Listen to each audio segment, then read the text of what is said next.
Welcome to the second session, Investigating Integration, Multiculturalism, Citizenship, and Exclusion. The subtitle, those three rather heavy-duty nouns, actually are potential foci for conversation after the presentations that we're about to hear. In keeping with David's parsimony, I will skip introductions, except simply to welcome the panelists who will speak in the order in which they appear in your program. Professor Kesdi from Central European University, Professors Li and Yue from Xi'an University in China, my colleague Gi-Wook Shin from Stanford. And without further ado, I will turn it over to Professor Kesdi.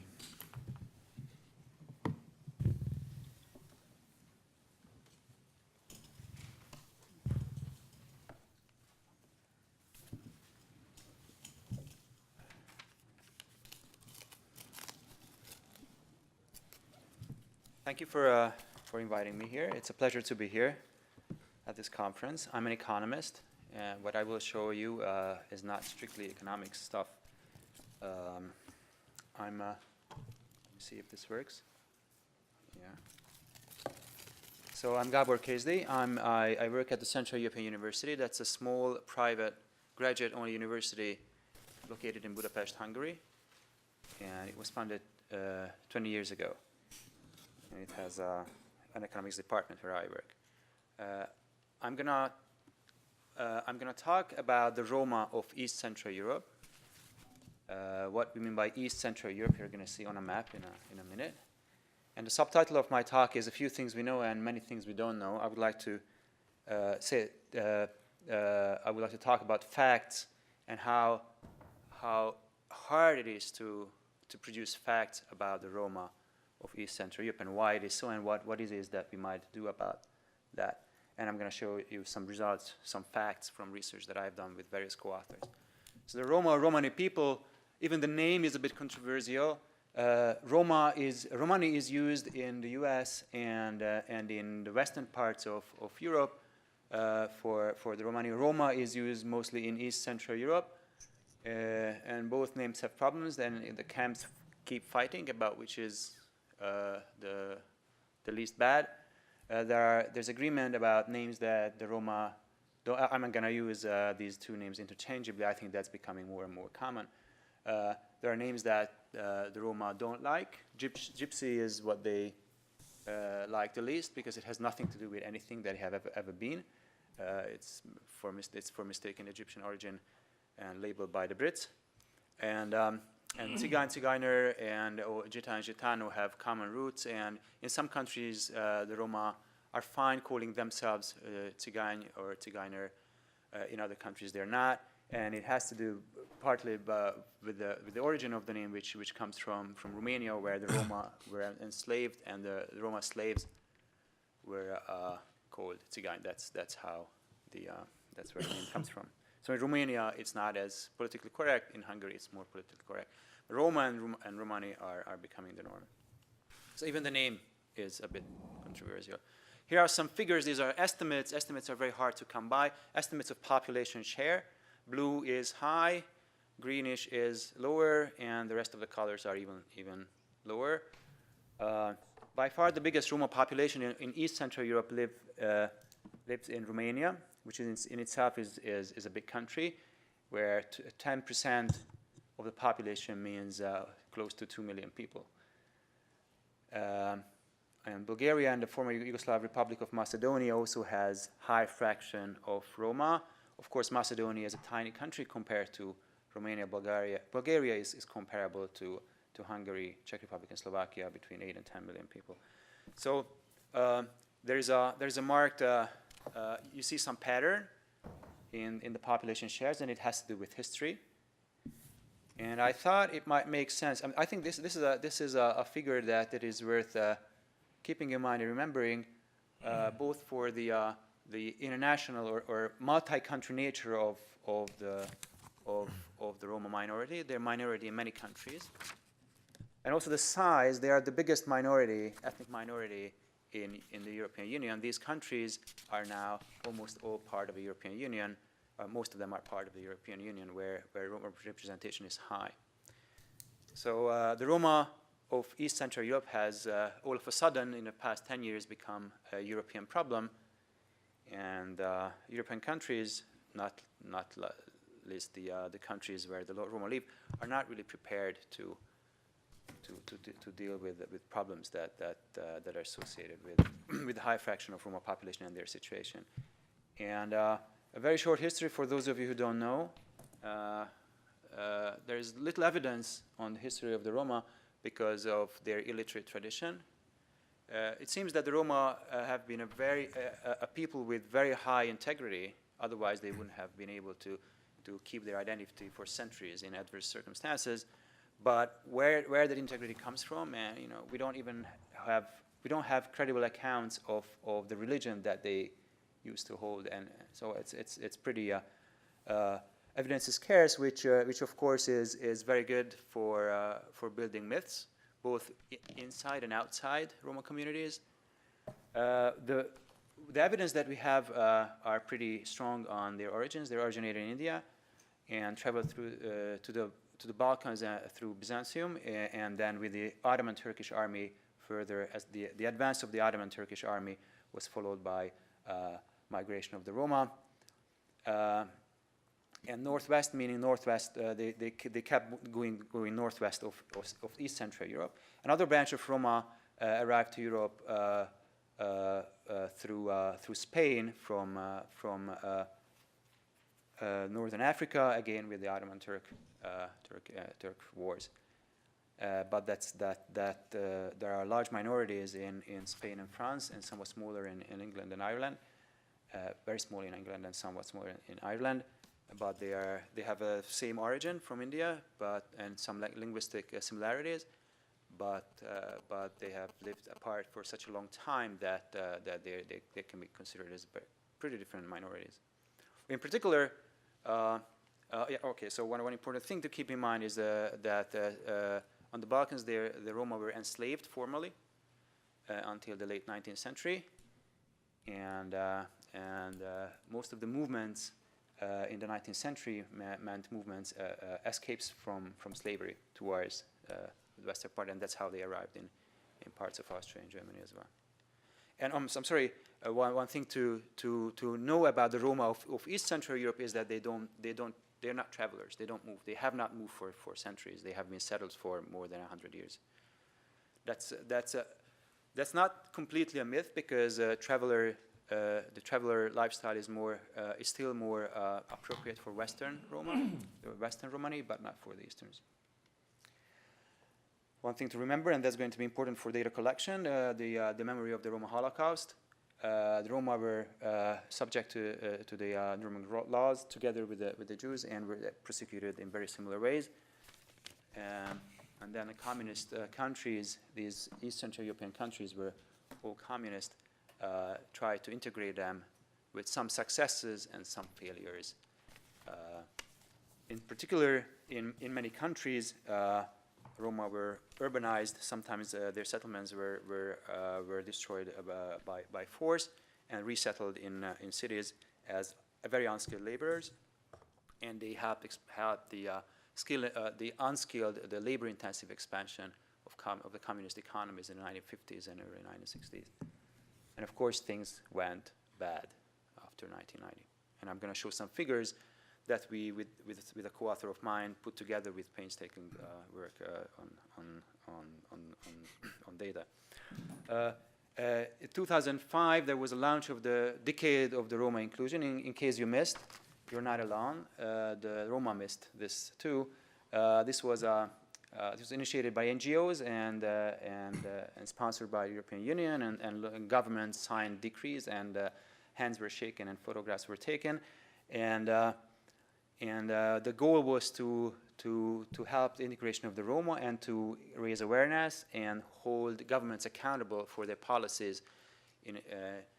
I participated in some of these launching events, and there were speeches about holding governments accountable for whether their policies, those policies colorblind or targeted, how they help the Roma. Well, the bad news is there is no data on the Roma, so there's no way to know whether the Decade of Roma Inclusion was in any way successful or not. In some sense, some people thought, including myself, that one outcome of the decade of Roma inclusion was going to be a collection of better data, and that has not happened either. And representative data is scarce. By representative, I mean data that is standard, that people would understand, and even the most conservative statistics offices and government agencies would accept. So these are not data that I would collect with a research grant. It's just data that is standard and everybody understands, like surveys that collect data on job search to produce job search behavior to produce the unemployment rate and the like. Admin data don't have ethnic markers. So whether students in school are Roma or not is not collected anymore. It was collected, at least in some countries, up until the fall of communism, and that practice was discontinued for good reasons. The Roma Holocaust is a historical memory for how administrative data collection can lead to bad outcomes. A lot of data was in the census of the early 1940s was used to target areas and neighborhoods. The censuses collect data, but they ask only one question. You have to identify yourself whether you are Roma or Hungarian, and many Roma choose Hungarian. There are some targeted Roma surveys. I'm not going to talk about them. They have their problems. There are some recent developments in Hungary, better data collections. A co-author of mine was very much involved in this. I would like to show you some figures on Roma identification and some lessons towards why data collection is hard. This is self-identification, and the table shows the fraction out of 100% of Roma. These are adolescents, and they were asked in 4 consecutive survey waves, and in each survey wave they were asked, they could identify themselves with 2 groups. They could be Hungarian and Roma, declared to be Hungarian and Roma on each and every survey. So altogether they had 8 opportunities to identify themselves as Roma. And here's the distribution, joint distribution of Roma and Hungarian ethnicity. The takeaway from this is that everybody who declared herself or himself Roma declared herself or himself as a Hungarian as well. So the consequence is if you force people to choose one by not offering alternatives, as in the censuses, then you're gonna be in trouble. You don't know what you're gonna get. The other one is, this is a count. I told you that there were 4 survey waves. This is a panel survey of adolescents, and each of the 4 waves you could say whether you are Roma or not by answering this pair of questions. And this is the number of survey waves in which respondents answer to pick the Roma identity. So 0 would be those who never said they're Roma, and 4 would be those who said they're Roma in each and every survey. And this, as the distribution says, that it's pretty spread out.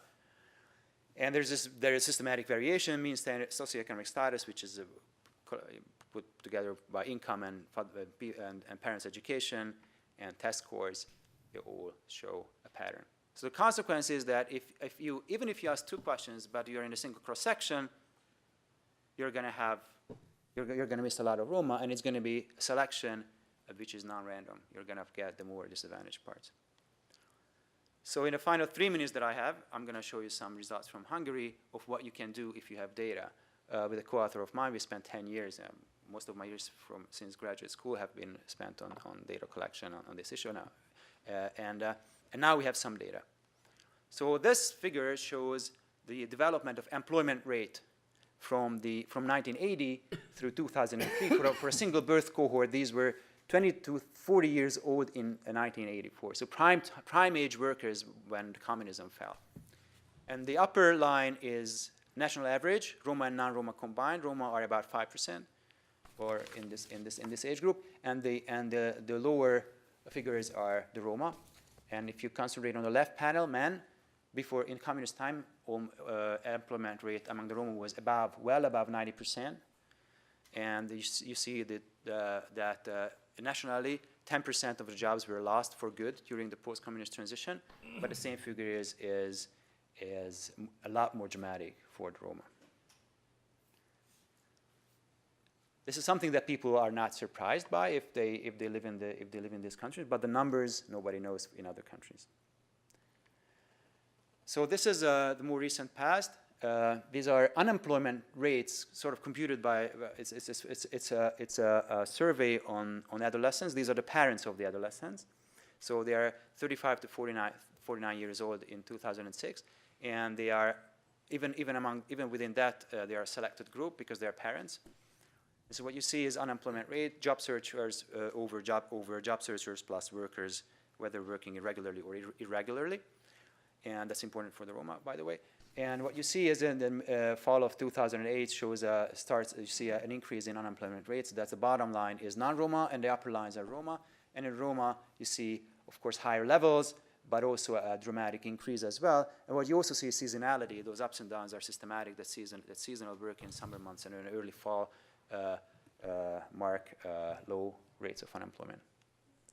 There's a test score gap that we computed, administrative data on test scores, and our survey has this Roma identification. So we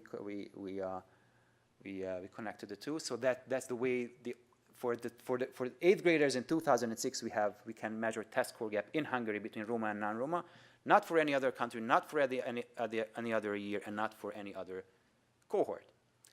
And this the numbers are similar to what you see but for blacks and whites in the United States. I'm told to stop. I'm going to steal 30 more minutes if that's fine.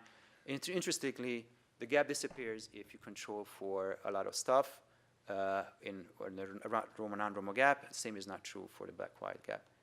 And there's ethnic segregation of schools that increased. And finally, my final graph is, so these are school catchment areas, collections of towns and the surroundings. The big circle is Budapest. Circles are proportional to size. On the right axis, on the horizontal axis, you have the index of ethnic segregation, how different schools are in that catchment area in terms of their ethnic composition. And on the left, on the vertical axis, you see the test score gap. These are estimated from small numbers, so very noisy, but you see a pattern. The more segregated, the higher segregation among schools in the catchment area, the larger in absolute value the Roma, non-Roma test score gap, which means more negative. The Roma have lower test scores compared to the non-Roma. So thank you very much.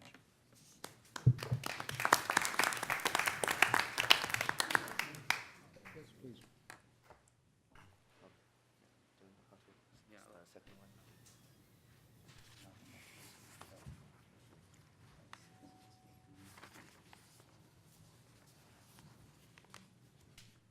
It's a Mac, so. Yeah, okay. Yeah, it's a Mac, that's the problem. So this is, no, not that. Close, I guess. There you go. Oh, there you go. There it is.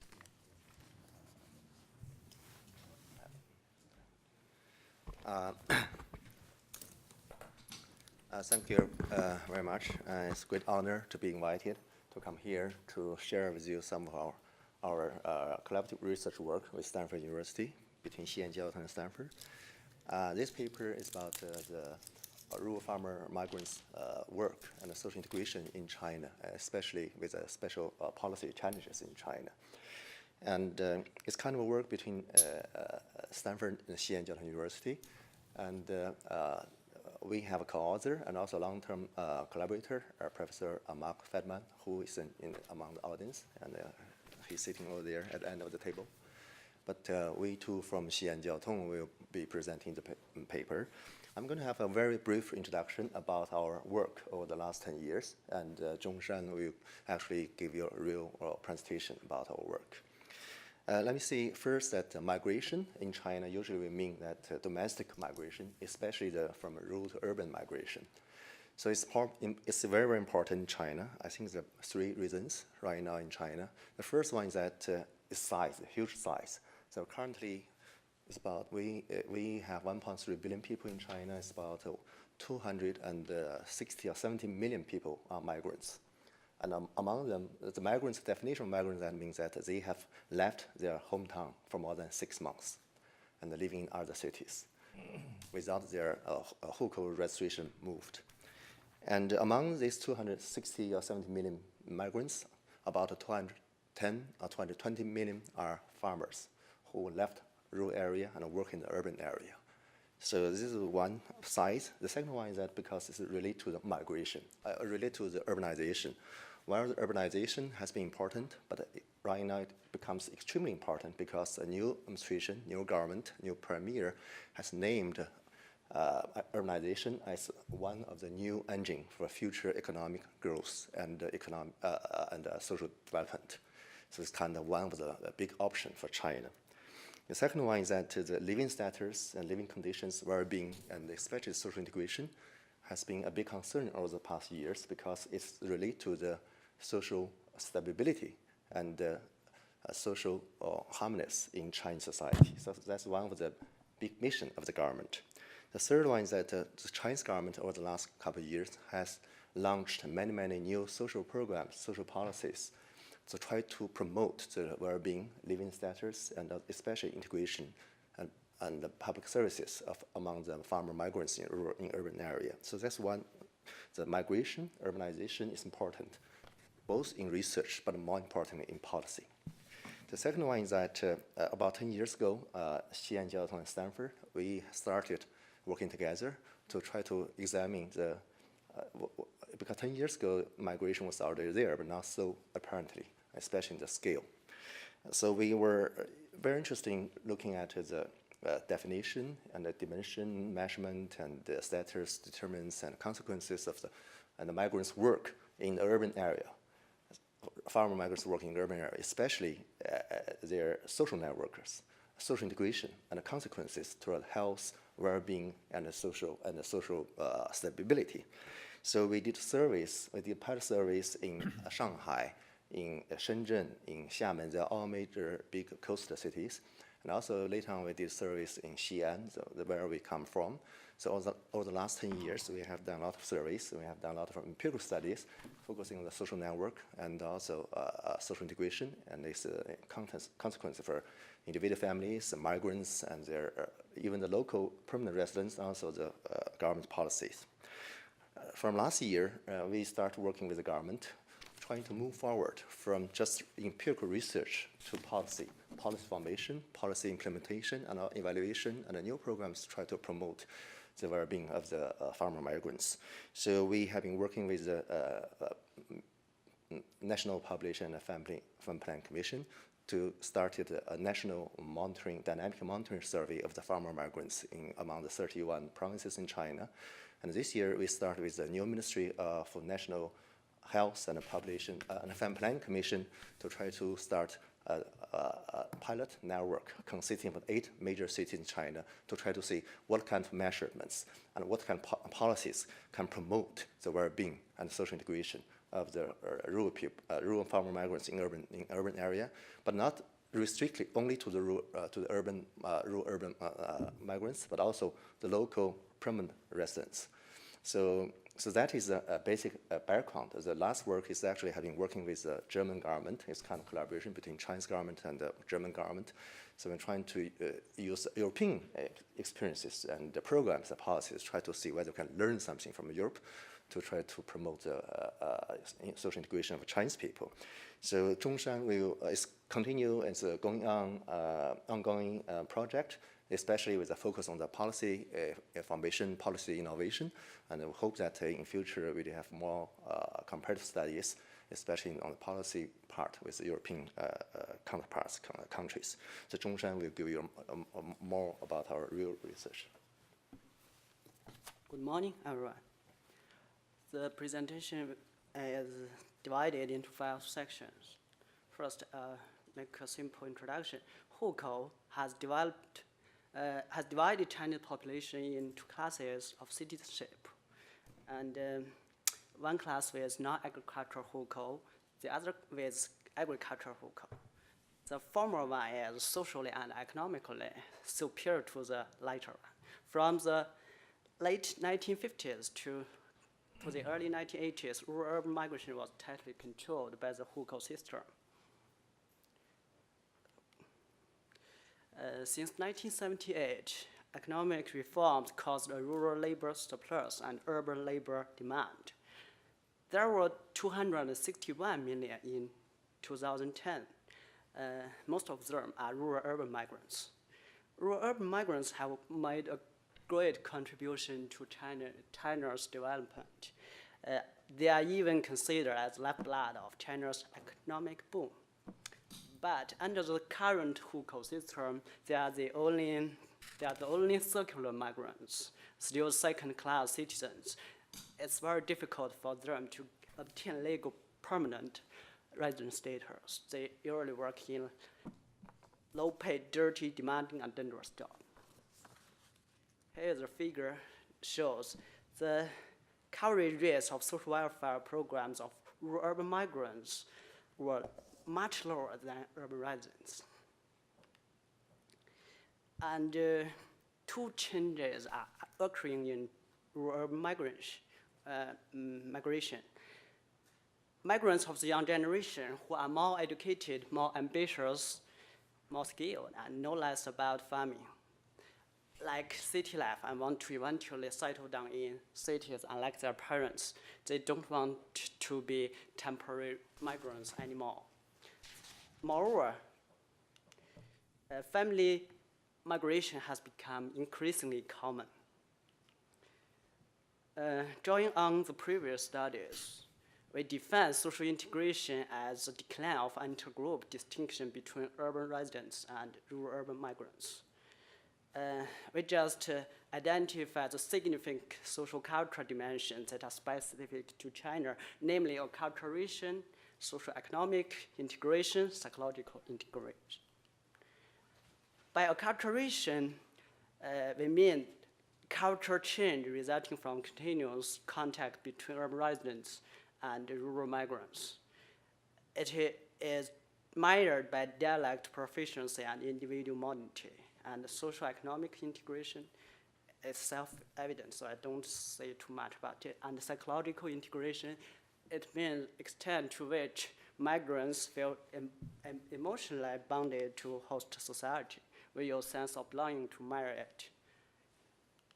The data we used are from 2013 national survey data, covering both migrants and urban residents. PPS sampling was a method was adopted. Oh, sorry. Oh. Oops.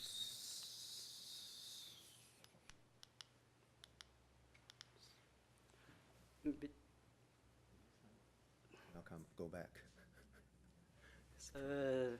About the acculturation, about 1/3 can speak local dialect.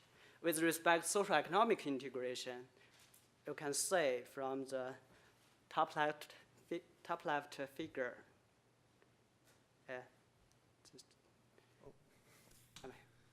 I'm here.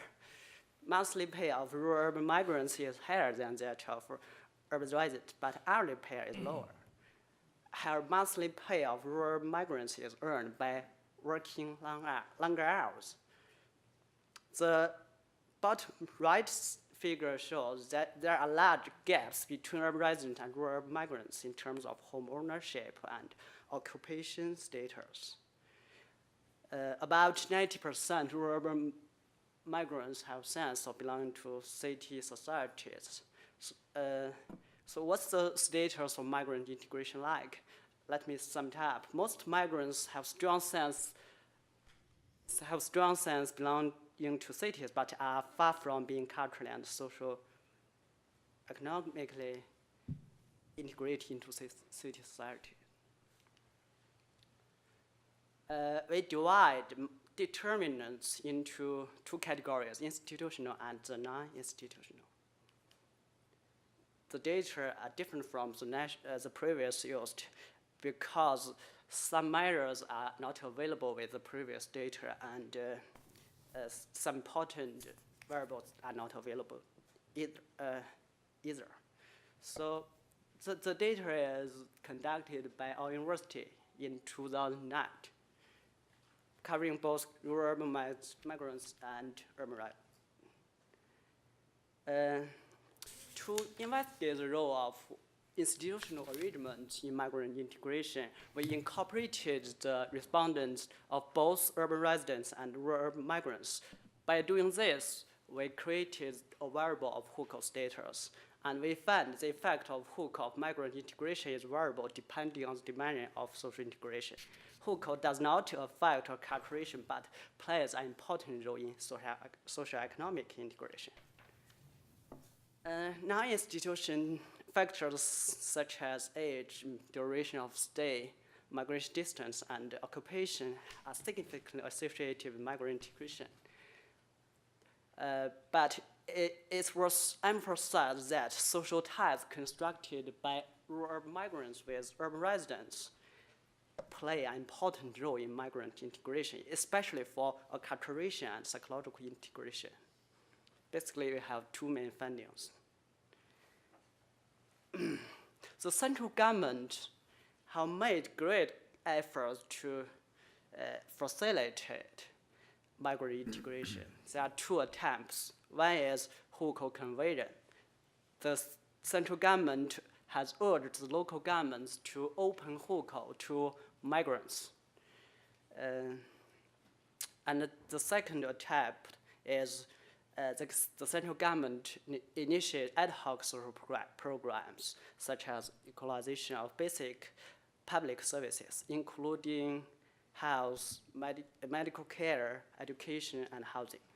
They also, the central government also set up migrant-specific institution. Sorry.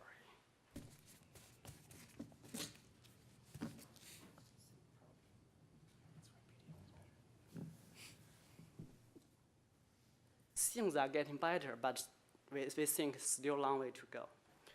Because local governments just use hukou conversion to attract the rich, highly skilled, and highly educated migrants to realize hukou conversion. And many local strict conditions have been set up to prevent migrants from social welfare programs. In our opinion, one challenge is that we should clarify the share of responsibility of the central government and the local governments to provide social welfare for migrants. Take the current fiscal arrangements, for example. The central government got back all the tax revenue, but local governments have very high responsibility in providing most of the social welfare and public services. Also, local governments give higher priority to their immediate local economies than to migrant laborers' well-being. Speaking of non-institutional challenges, rural urban migrants still segregated from urban residents in community, workplaces, and schools. So actions should be taken to lead urban residents to realize migrants' important contribution to city societies and even the whole of China. And the government and civil society should initiate programs that aim to promote relationships between migrants and urban residents. Thanks for your attention. That's all.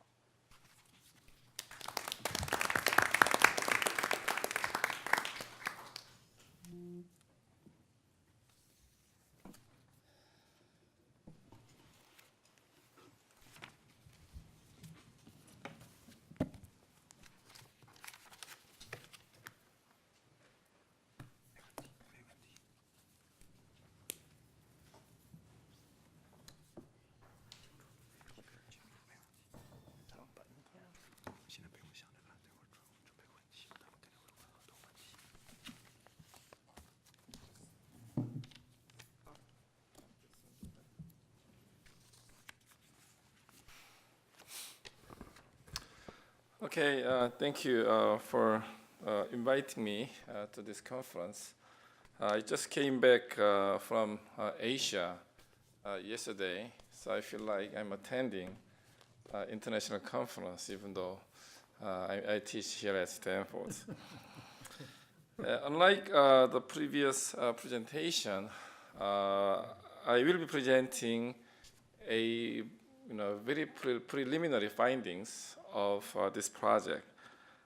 This is a new collaborative project that I'm working with Professor Rennie Moon at Yonsei University. And initially she was coming to present, but she has some other problem so that she wasn't able to come. So I'm basically pinch hitting for her. So I'll try to do my best in presenting our work.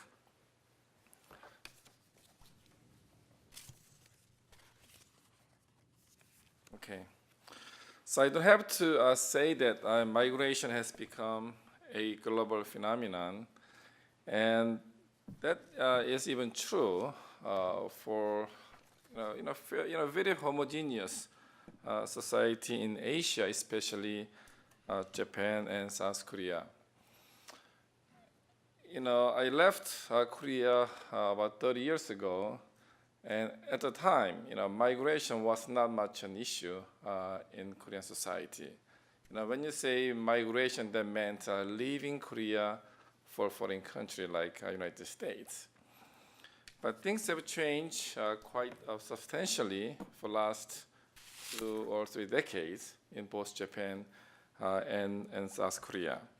I mean, still they remain ethnically quite homogeneous compared to other countries, but a lot of change has been occurring in both societies.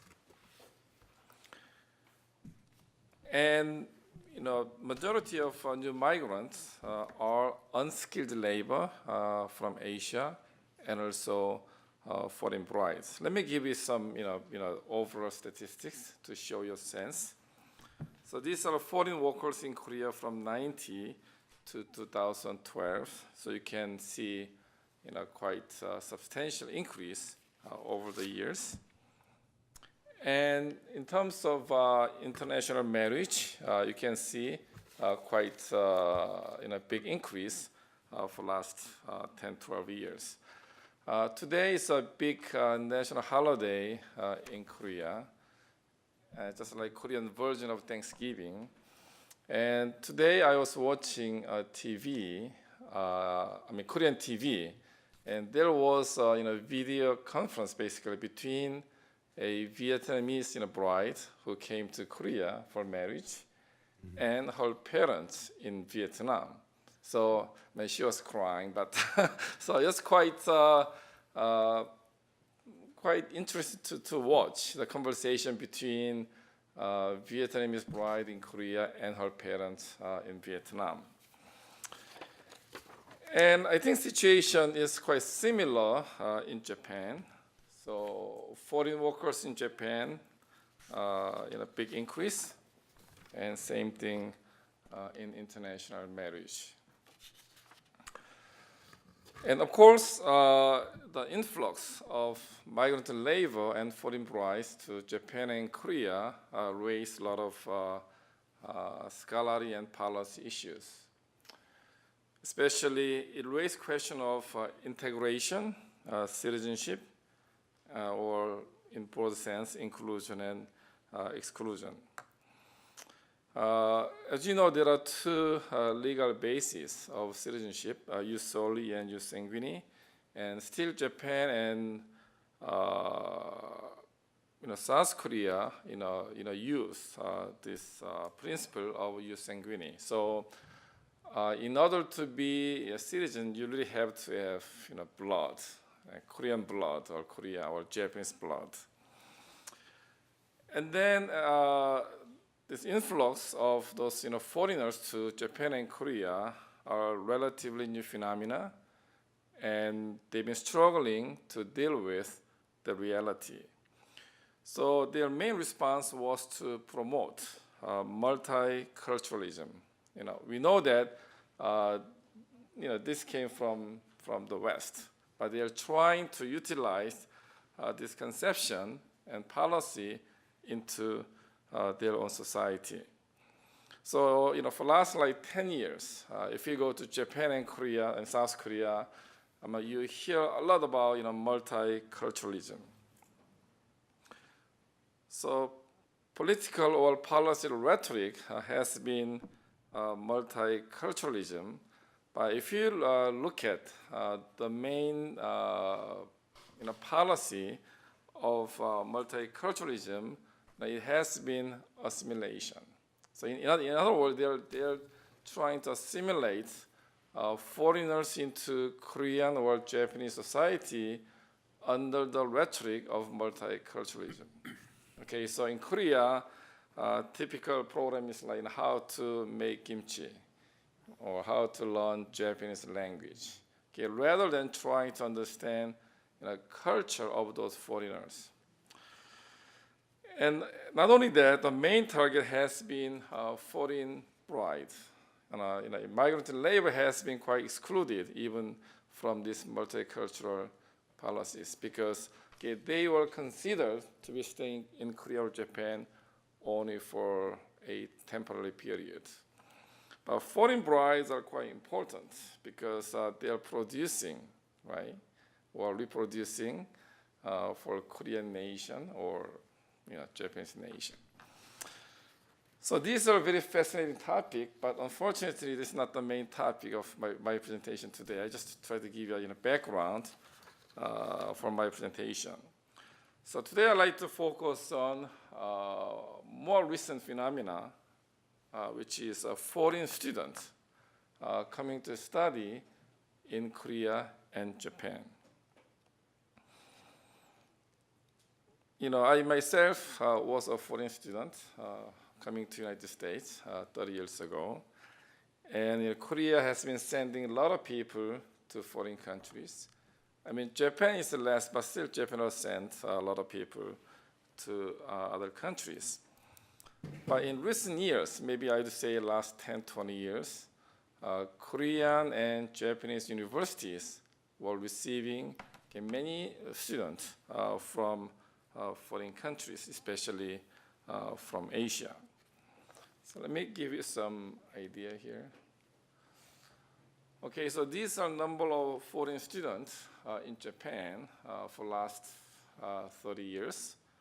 You can see a big increase. In 1983, about 10,000 people studying in Japanese universities, but now it's like almost 140, so a big increase. Korea, I think this came rather a little later than Japan, but still over the last 10 years, about almost 7-8 times more foreign students are studying in Korean universities. Okay, so here we argue that these foreign students can be seen as kind of new form of migrants because they could stay in Japan or Korea after education, just like myself, who decided to stay in the United States after an education. And they can become very important source of high-skilled labor. As Heinz mentioned in the earlier panel, I think Korea and Japan also really have to recruit high-skilled labor from foreign country. I mean, until now, their focus has been on unskilled migrant labor, but now with a demographic decline, and now they are quite desperate in recruiting professional, high-skilled labor into their own society. But nonetheless, like foreign students as a group in Korea or Japan has been overlooked in policy. As I mentioned earlier, in their multicultural policy has focused on foreign brides, and multicultural education policies are limited to K-12 because the main target were children of those international marriage between basically Korean or Japanese husband and foreign wife.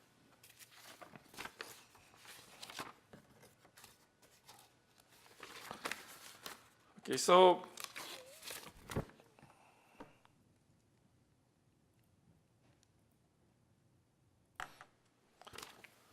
these days, in both Japan and Korea, the government and universities are very active in recruiting foreign students as part of internationalization efforts of their higher education.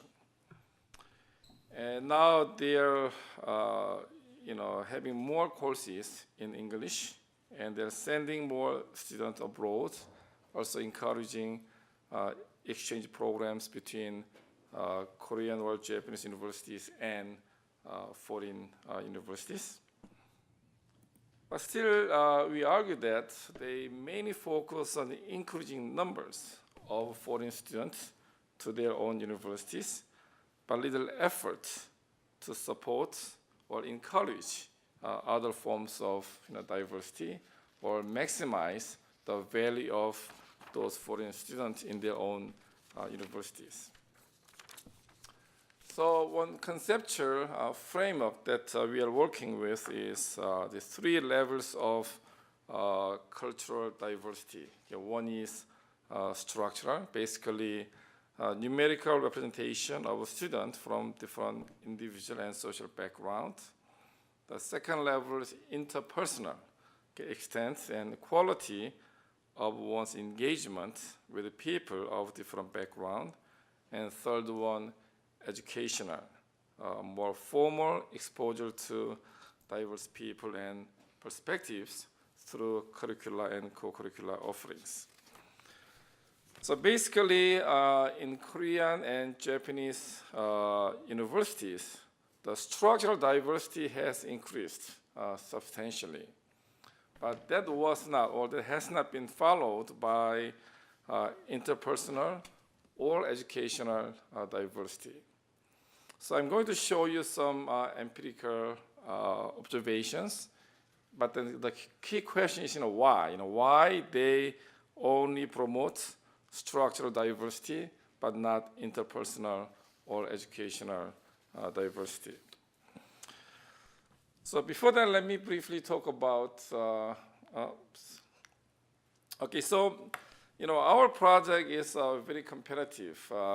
Today we are presenting only in Japan and Korea, but I think we can compare at world level, comparing American with European, or European with Asian. I think different contexts in those 3 different regions. And also, eventually we like to include Singapore and Hong Kong in our project, because Hong Kong and Singapore are not only city-states, but also, I think, culturally quite different than Japan and or Korea. So eventually we like to include 4 countries, but today only focus on Japan and Korea. So briefly about internationalization of higher education in Asia. The government has been very active in promoting internationalization of higher education. And now Japanese and Korean universities offer many scholarships to foreign students, but often they use, give me a few more minutes, often use their funds from overseas development assistance. And also one thing interesting is that now both Japanese and Korean universities, I think for the matter, I think Hong Kong and Singapore and China, same thing. They are very keen on global rankings of their universities. And I think important criteria in the ranking is the, I think, proportion of foreign students and faculty, so that there's a certain good reason to increase number of foreign faculty and students, because they like to be more visible in the world.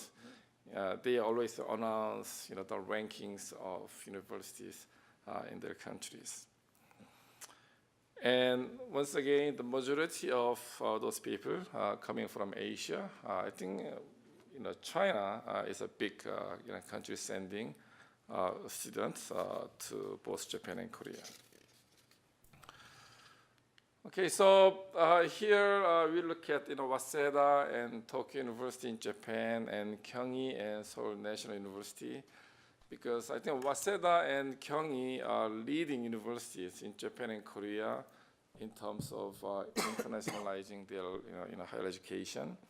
And Tokyo and Seoul National University are top public university in both countries. Okay, just to give you a little sense of the current situation. So this is Waseda. So about 7% of their student populations are foreigners. I think from maybe American or European standard, the number looks quite small. But I think for Japanese and Korean context, 7% is quite substantial. So in that sense, there has been some improvement in structural diversity, but still very low educational and interpersonal diversity. As far as you know, there's really no diversity-related courses or requirements in their curriculum. Also, there's a structural barriers to interaction. Like Japanese students take Japanese-based programs, and foreign students take English-based programs. And in my view, also, more importantly, dorms are segregated. There are dorms for international students and dorms for domestic students. So Japanese universities like Waseda are very active in promoting Japanese culture to foreign students, like how great Japanese culture and tradition. They're teaching that to foreign students. Also, most foreign faculty occupy non-tenure track or only junior level position at the university. Like Kyunghee University in Korea, it's not that different. About 8% of total student populations are foreigners, and actually about 15% of the total faculty are foreigners. When I actually saw this data first time, I was quite surprised because when I left Korea in 1983, this was almost unthinkable. So it's a big change. There's no question. But still, if you look at curriculum and interpersonal interactions, there's really no course examining group differences in terms of race and ethnicity, other than few courses on gender. I mean, gender is a little different issue because they are promoting women's studies. If there's any cultural event, they are very short-term, and then there's no systematic program to promote cultural diversity, and very low representation of foreign faculty in senior academic and admin positions. Okay, so because of time, I'm going to skip Seoul National because it's very much similar. So let me make a few final remarks and thoughts. So here, we are saying that foreign students can be seen as a form of migration. They have a lot of potential as both human and social capital to Korean and Japanese universities. Last year, we interviewed more than 50 foreign students studying at top Korean universities, especially working in engineering and business. And certainly, many of them can provide to Korea or Japan as a human resource, right? Because engineering, there's a certain shortage in those society.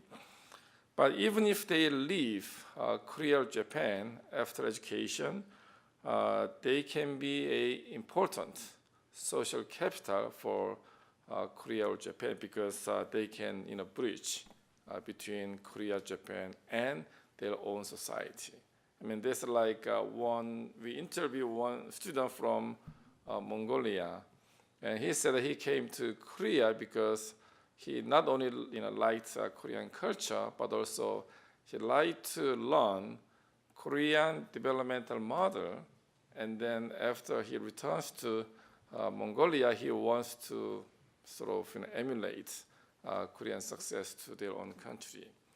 So someone like him can be a great source of bridging between Korea and Mongolia.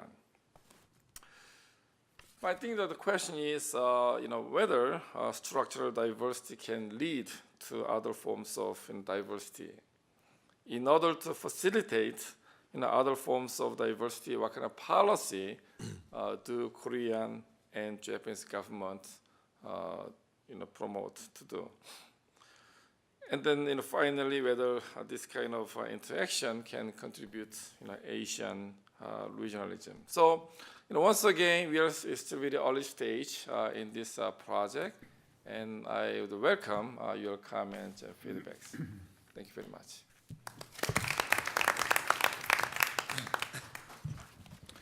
Well, I'd like to thank all the speakers. The comments I'm going to make will be a little bit scattered, and I hope more stimulating than perhaps informative, given that, like David, I have to claim substantial ignorance on this topic. I must say, as a layperson approaching the subject of migration, I have a problem with form and content.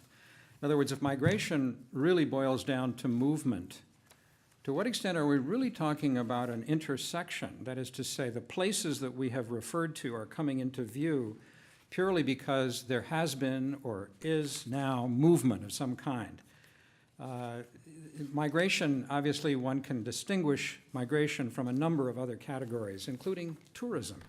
One wonders, for example, how many of the students that go, let's say, to Waseda University in Japan then stay in Japan, foreign students, and how many go home. So I think it's really an excuse to talk about a whole set of interactions, processes. I think that's fine. It's a dynamic topic, and it's certainly very important in the world today. But that's by way of a kind of opening remark. And then the second thing I thought I would do, some of you may remember an earlier version of the program, which included the Indonesian ambassador to the United States, Dino Patijalal. He was supposed to speak here on the subject of the Indonesian diaspora.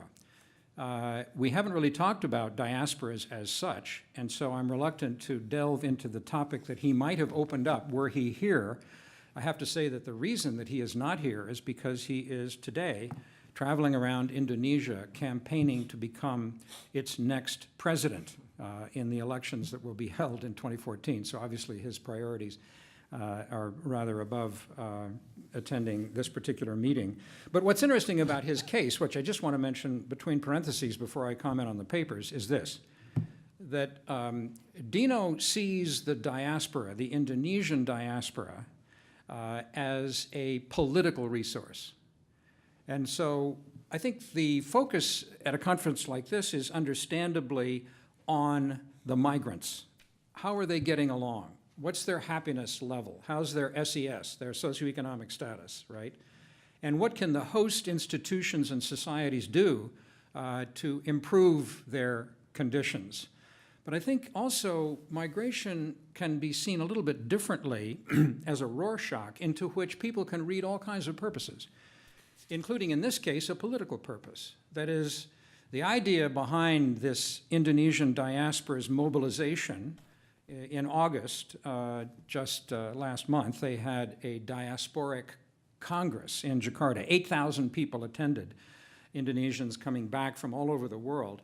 And they are linked in to campaigns not just by Dino Patijalal, but there are others as well, who see this diasporic resource as a way not only of improving their own political careers, but also ideally of helping to modernize Indonesia. The argument here is that the migrants are uniquely equipped with fresh ideas and skills and talents, and also, not least, are relatively secular, which is important from the standpoint of a secular modernizing vision for Indonesia, which Dino certainly has. I just mentioned that to sort of further complicate the topic. But now briefly on the three papers. Professor Kesdi's presentation is magnificently careful, which is both a piece of praise, but also perhaps a slight disappointment. In other words, I know nothing about your topic, so please take what I say with a very large grain of salt. But although on the one hand you pleaded the absence of data and thereby used that to explain the absence of a guiding hypothesis, for example, that could be subjected to some sort of empirical testing. In the course of your presentation, you nevertheless did show that, at least in Hungary, the life survey, there were little bits and pieces of data. And I guess my question to you would be, rather than lament the absence of something, namely information, what would you recommend? Because after all, data in principle on this topic is a massive category, given limitations of resources, not to mention the necessity for cooperation across all these very disparate countries in which the Roma are located.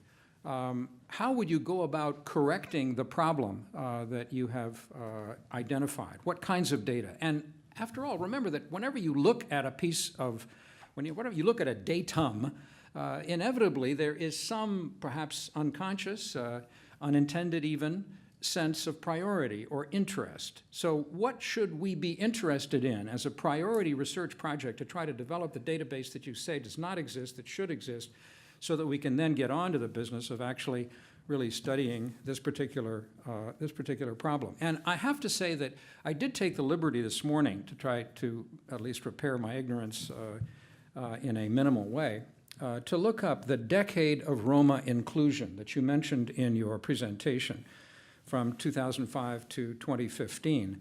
And as you know, there is an interim report that evaluates the success or failure of that very optimistically entitled Decade of Roma Inclusion.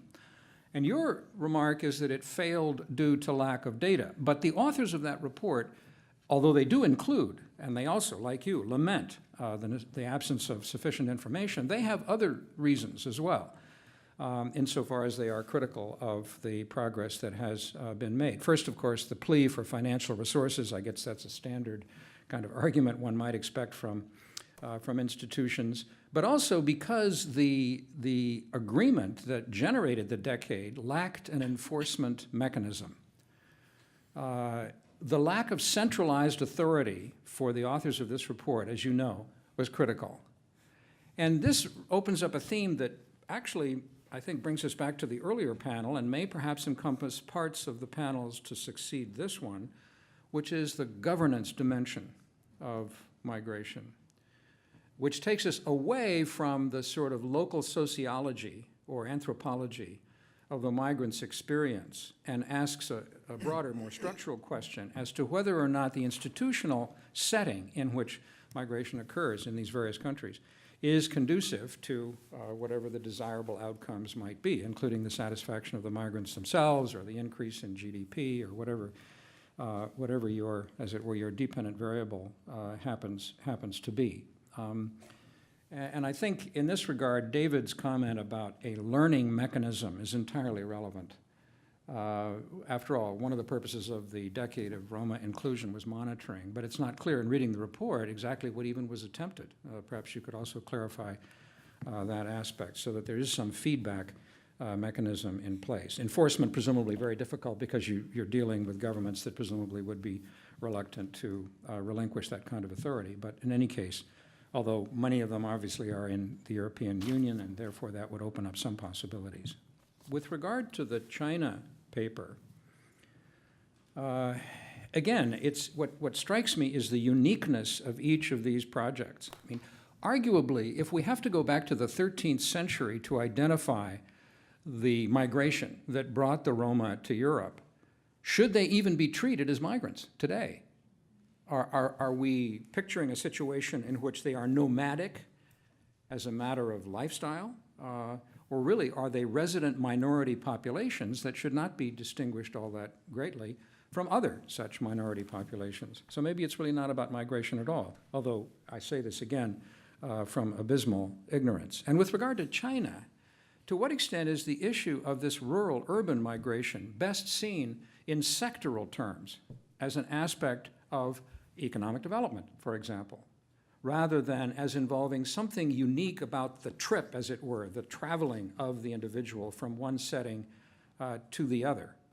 I do note that the focus of your research, which is understandably on the outcome and the destination, that is, the status of the rural migrants in the urban setting, presumably there is also research not on the pull effect, if you will, but the push. That is, what is going on in the countryside especially given the dramatic changes in China's economy and China's economic policy, Deng Xiaoping and all that, not to mention changes that may be imminent, depending upon which economist you believe about the future of China. I think to understand the problem in its complete sense, if it is a trip, if migration is a trip, the point of origin presumably matters at least as much as the point of destination. And in your policy recommendations, there is an incremental quality which is probably realistic. I mean, reading them, the first thing I thought was, what if the entire hukou system were completely abolished? Suddenly, tomorrow morning. Now this, of course, is political science fiction. But it might be interesting at least to speculate and draw some perhaps not too improbable scenarios as to the consequences of that. Both the consequences that are plausible from a supposedly scientific perspective, and then the consequences that might be invented by politicians who have a vested interest in the system. And that would give you a kind of breathing space or a kind of range of policy degrees and might explain rationales for doing something or not doing something that would otherwise be hidden because they're deeply rooted in, as I say, in particular vested interests in the status quo, in the existing arrangements. There are many other things that I could say. It's very rich research. There is a question of whether you are privileging the institutional or the non-institutional factors. Both are clearly at play. But again, it's linking to the previous paper, it's the governance aspect that strikes me. Perhaps that's my own fault because my background is in political science. That is the imbalance or the lack of coordination between the local government and the national government.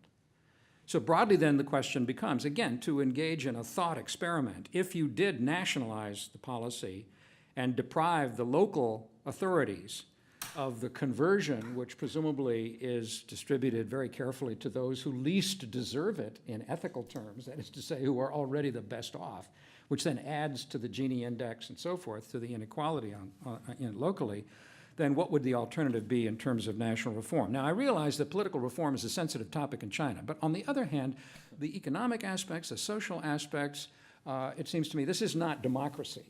That's not going to sort of raise the hackles of the standing committee in Beijing. And one might therefore, I think, perhaps move in a creative direction if you were to engage in that sort of thinking of scenarios and trying to understand what might happen if, okay? And then finally, so as not to take more time from the conversation, Gi-wook on Japan and Korea. Even though it was not the main focus of Gi-wook's topic, I find extremely interesting this sort of, this kind of split between the rhetoric of multiculturalism and the policy of assimilation. And it seems to me that's a bridge for comparison. In what other countries, not necessarily just in Asia, would you find a similar incongruity? And again, with what policy consequences? I think that would be an interesting line of investigation. There are a few technical things. I'll just mention one. I'd be curious to know what explains the unprecedented drops in foreign students in Japan and South Korea in 2011, 2012. Just, I notice it goes up, and then I'm not quite sure why. Sorry. And why should the Japanese and South Korean governments pay attention to cultural diversity of the student populations that come into their countries? I understand the difference between structural and interpersonal and educational aspects of cultural diversity. Thank you. Is it not the case that interpersonal diversity, that is the extent and quality of the foreign students' engagement with people of different backgrounds, and also educational cultural diversity, that is to say, what happens in the classroom, how many classrooms are diverse in the sense of involving both the visiting foreign students and the domestic, homegrown students, and also in extracurricular activities, right? One thinks, for example, of the organization of residence on a campus, to what extent the foreigners are living in rooms right next to the locals, as it were. And one the one thing that distinguishes interpersonal and educational cultural diversity from the structural kind, which is simply, let's get more of them in, is that it is more intrusive. And here the functional equivalent, if I may say so, between the national government and the local government is the national government and the university, because presumably the university's policies of admission are a significant variable in this flow of students and the kind of pattern that it represents. So there is an issue of intrusiveness here that I think would be rather interesting to support, and which may actually be a brake on the willingness of some involved in this process, whether it be in the government, the Ministry of Education, or in the universities, to come out strongly in favor of interpersonal and educational diversity. And again, with what end in mind? Is the end to try to keep the foreign student in Korea, in Japan? Is the hope that the foreign student will go back and become an ambassador for Japanese or Korean ways? What is sort of from the government's perspective, the ideal situation? And then finally, with regard to regional integration, I couldn't agree more, and I think the example that was mentioned with regard to Mongolia can be duplicated certainly in Southeast Asia. There is a learning process involved here that we omit at our peril. Any comments and questions from the floor at this point? Well, we've obviously stimulated you. Yes. For the Korean situation of importing the brides, you didn't spend much time on talking about that aspect of it. But insofar as it's related, at least from the consequences to the sending areas, it bears similarity to what's happening in China, where you now have rural areas that are almost completely devoid of young females because of the hypergamy and migration of females to urban areas or more urban areas. Have you or any of your colleagues investigated the consequences in the sending areas that send women to Korea on the male marriage market squeeze that inevitably results, as has happened in China, when you send away marriageable age females? Right. So basically, the foreign brides is coming to a rural area for marriage because there are many bachelors in rural Korea who couldn't find any female to marry, right? That's the problem, but the females are coming from rural areas also in the sending countries. So they're leaving behind the same problem that is enabling the Korean men to get married. Right. Yeah, I really haven't looked at let's say what happened in Vietnam, who's sending, young female to Korea for marriage. As I said, main focus for my research is on foreign students. I try to give you some larger context about other forms of migration in Korea. But in terms of international relations, on the one hand, it can be a great opportunity, let's say, to strengthen ties between, let's say, Korea and Vietnam. But at the same time, there has been a lot of problems, let's say, like discrimination and abuse of, let's say, foreign brides in Korea. And that sends, a really bad message to sending countries like Vietnam. So some years ago, I think Korean men, abused and killed a very young Vietnamese, wife in Korea. And it became actually a diplomatic issue, so that Korean foreign minister had to visit Vietnam to make a formal apology. So those things can happen as well. I guess I'm not really answering your question, but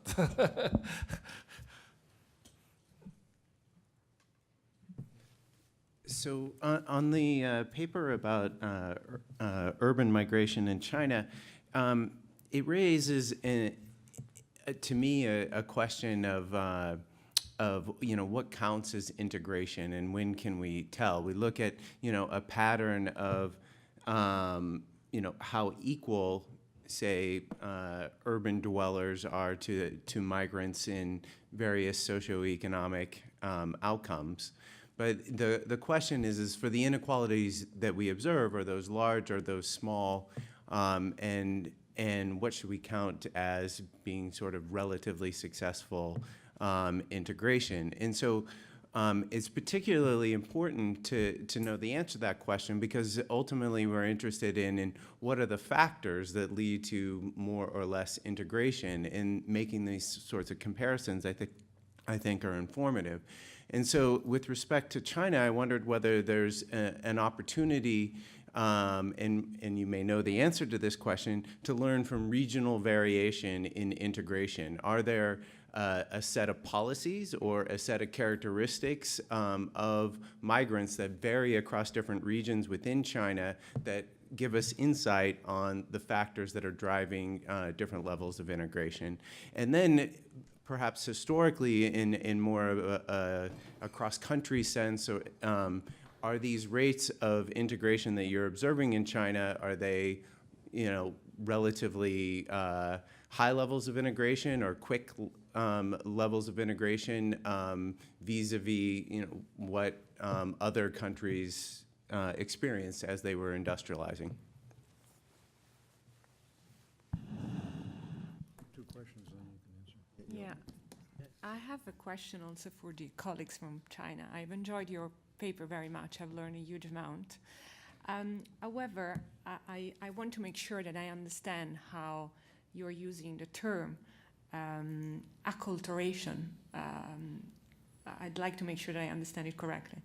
So it seems to me that you are mainly focusing on the linguistic assimilation as an aspect of acculturation, and I don't think that is exceptional to China. I mean, I've seen that in France, for instance, and in Austria and other European countries.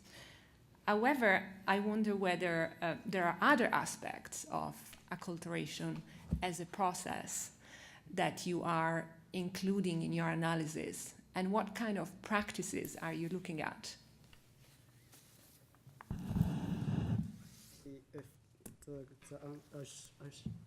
A quick response to Mr. Ken. Yeah. About the region differences, I think yes, it's the case. If the migration distance is very long, it's far from the destination, from the host society, the level of migrant integration is averagely is very lower. But if just come from the nearby areas, the migration integration level is very, very high. And the acculturation, maybe they are from the same place, they speak the same dialect, so on acculturation there is no challenge for them. You said what can we learn from other countries like European or United States lessons? I think because we have hukou system, some scholars even call the hukou system as domestic passports, just like for the international migration.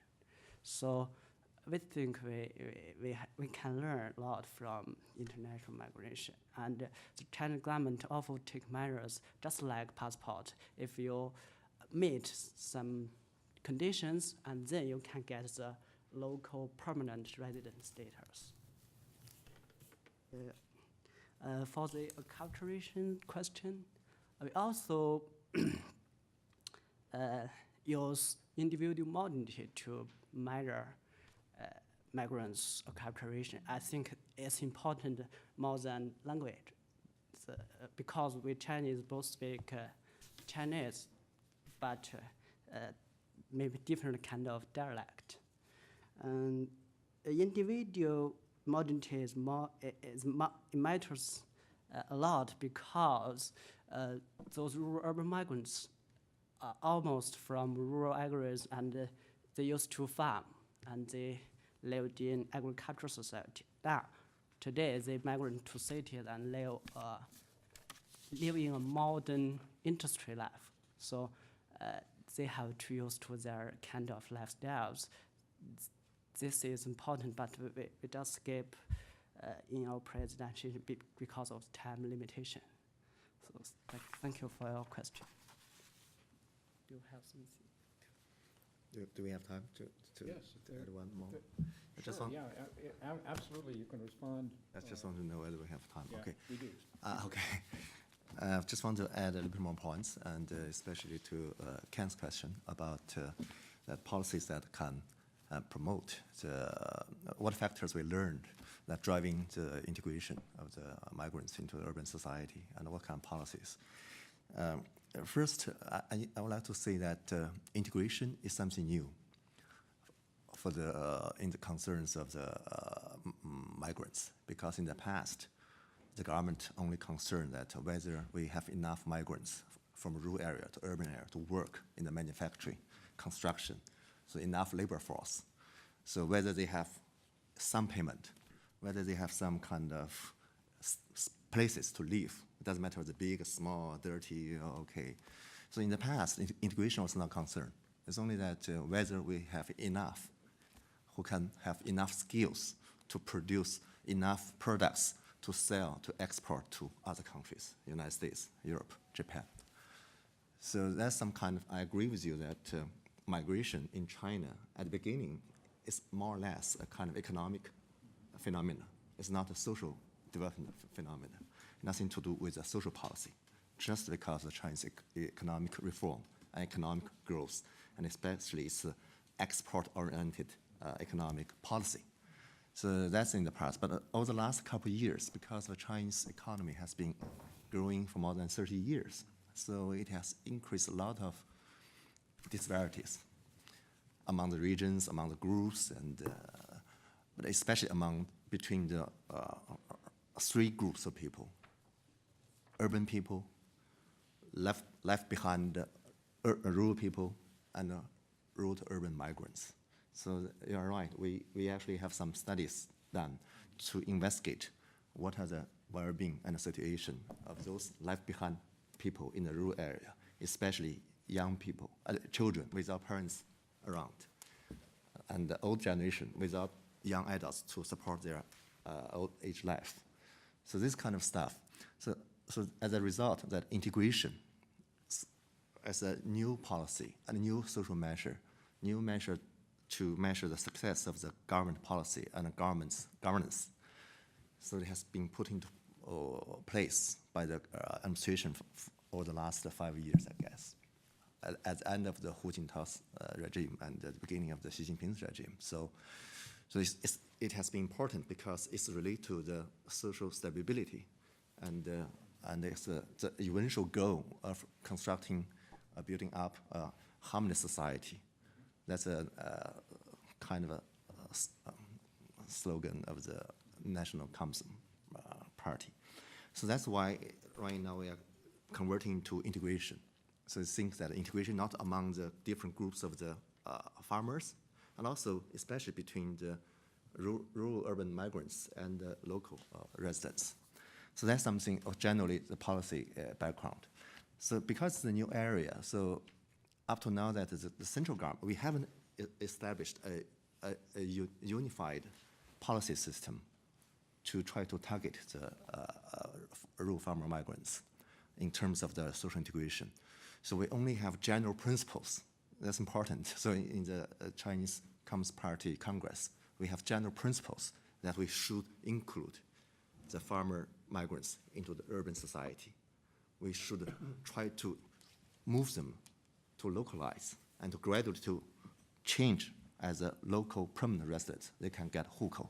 So that will increase urbanization. That will use urbanization as a new machine for future change and growth. That's a general background. So basically, on what I'm saying that right now the government has set up several directions. First one, they have set up new divisions, like among the 4 major ministries, they have a division on farmer migrants. That's important, institutional change. Second, they have been trying to establish, expanding the current social security system and public policy, public service system, to try to include farmer migrants. That's also one big step. And then they have trying to, what they call, try to equalize the services between urban and the rural farmer migrants. So that's the general principles, general directions, and the general platforms. But the implementation is very localized. So depending on the rich, poor, and the west coast and the central. So they are the local governments, if they have enough money, they can put something more on the top of the national government's policy. So that means that, for instance, a lot of rich areas that they are highly relied on the farmer migrants. If the farmer migrants are gone, then their city life will be collapsed. So in this kind of area, in Shanghai, in Jiangsu, in Zhejiang, they're trying to do a lot of good things to try to keep the farmer migrants not going back, to stay. So that's why they don't want to treat them as local citizens, but at least they want to treat them well enough to keep them economically, education, finance, housing, and a lot of stuff. So they are trying to establish several what we call the best practice models. So that's mostly in the urban, coast-urban areas, like we have Suzhou model. In the Jiangsu province, we have a Wuxi model. So we have Jiaxing in Shanghai. So they have different various models try to take integration as an eventual goal.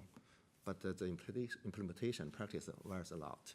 So that's why I say that that's why the central government has been trying to establish collaboration between Chinese cities with European cities, because some Chinese people and scholars and policymakers feel to some extent that migration within EU is kind of similar, have some similarities with Chinese rural to urban migration within China.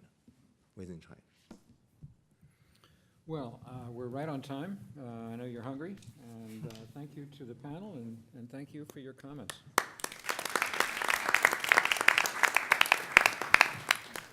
So we'll conclude for the break, the midday break from 12:30 to 1:30.